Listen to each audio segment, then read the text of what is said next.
In this video, we're going to talk about Thanksgiving diet tips. We're going to start off with a strategy that will actually work for everyone, but will work best for those of you who are counting your calories. We're going to talk about if you even should count your calories, or if you should even diet at all during special occasions like Thanksgiving. Then we're going to cover some super simple, easy to implement tips that will help prevent you from overeating, while at the same time keeping you from feeling deprived on Thanksgiving. These tips will apply regardless of whether or not you're tracking your food intake, and will apply to any special occasion, not just Thanksgiving. But before we get into the video, hi, my name is Ryan Treadaway, founder of TreadawayTraining.com, where we turn skinny guys into jacked men.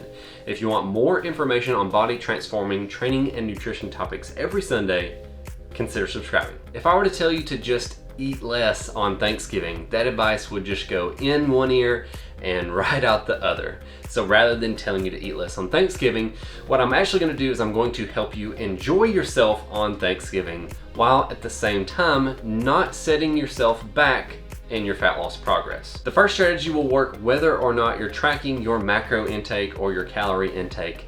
It will just work best if you are tracking, and that is to plan your week around your Thanksgiving meals. While it's easiest to track calorie intake in terms of calories per day, the important thing to keep in mind is that it's actually calorie intake versus calorie expenditure over time that will lead to weight loss or weight gain. In the case of Thanksgiving week or Christmas week or any other week with a special event, it can be helpful to think about calories over the course of the week versus calories per day. Calories can vary from day to day, but still end up equaling the same number at the end of the week as if you had the same number of calories each day. We can use that to our advantage by lowering our calorie intake throughout the rest of the week to allow for a higher calorie intake on Thanksgiving Day.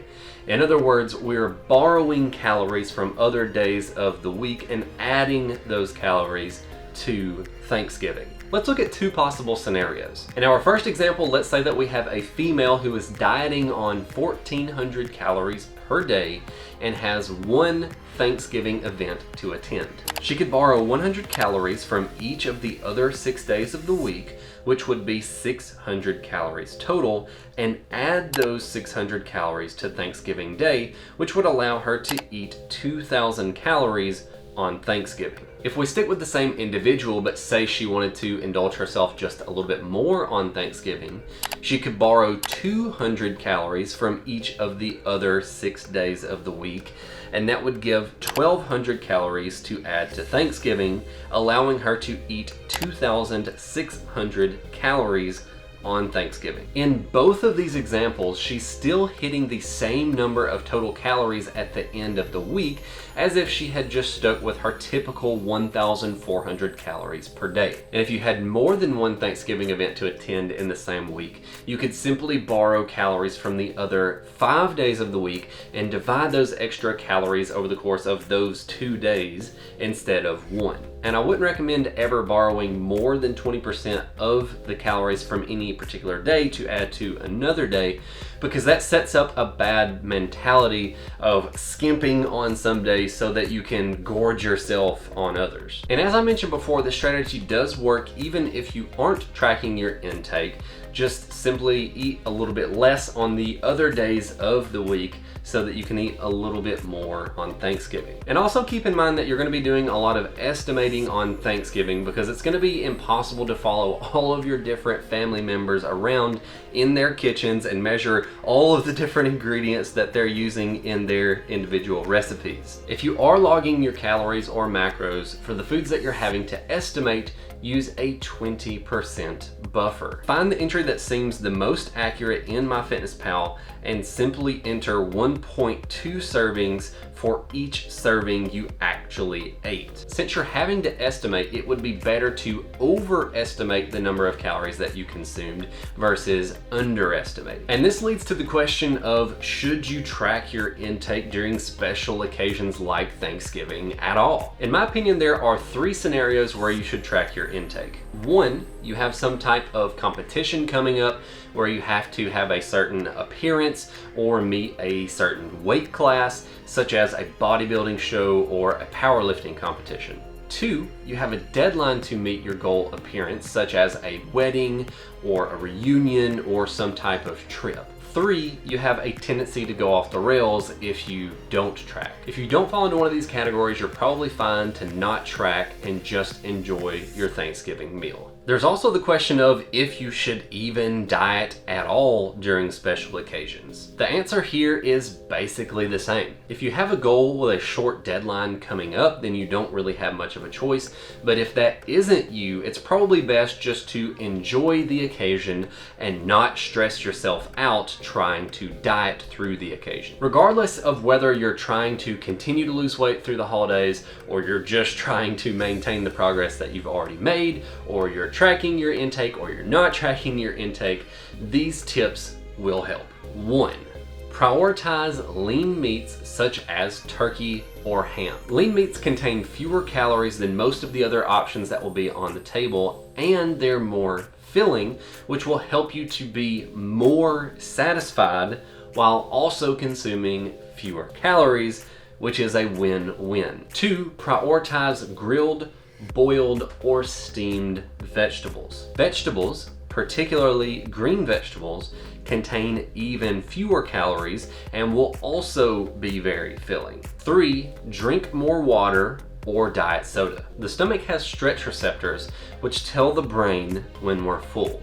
Drinking more will help stretch the stomach, which will help us to get full faster. Diet soda is even better for this purpose because the carbonation will stretch the stomach more than a flat drink, and the extra flavor from drinking a soda versus drinking water will help with that feeling of not being deprived. You can actually double down on this effect by having a diet soda or a water before your meal to help pre-stretch the stomach before you ever start eating. 4, eat slower. As we get full, our stomachs slow the production of a hormone named ghrelin, which is a hunger hormone. In other words, the stomach stops telling the brain we're hungry. The only problem is this process has a little bit of lag time. It takes about 20 minutes. That's why if you eat until you're full, about 20 minutes later, you feel even more full to the point of being miserable. Slow down, talk to your family, enjoy the company, and you'll naturally eat less food without feeling restricted. Number 5 is one you've heard a million times before, and that is to simply put the fork down when you're full. I know the foods are tasty and many of them you only have 1 to 2 times per year, but is it really worth it to have those extra pounds stick around for weeks afterwards just to have a few extra bites that are gonna make you feel miserable anyway? And the last thing that I want to leave you with is to simply not let Thanksgiving Day turn into Thanksgiving week, or Christmas Day turn into Christmas week. 1 or 2 meals won't set you back that much, even if you do overindulge a little bit. But a holiday has the tendency to spread out across the rest of the week, leading to several oversized meals and lots of snacking over the course of the entire week, which will set you back. What are your Thanksgiving diet tips? Let us know down in the comments. If you want to check out my exercise tutorial playlist, click here. If you want to check out my last video, click here. As always, God bless you and your family, and we'll see you next week. Calories can vary from day to day, but still end up equaling the same number of calories at the end. Calories can vary from day to day, but still end up equaling the same number at the end of the week.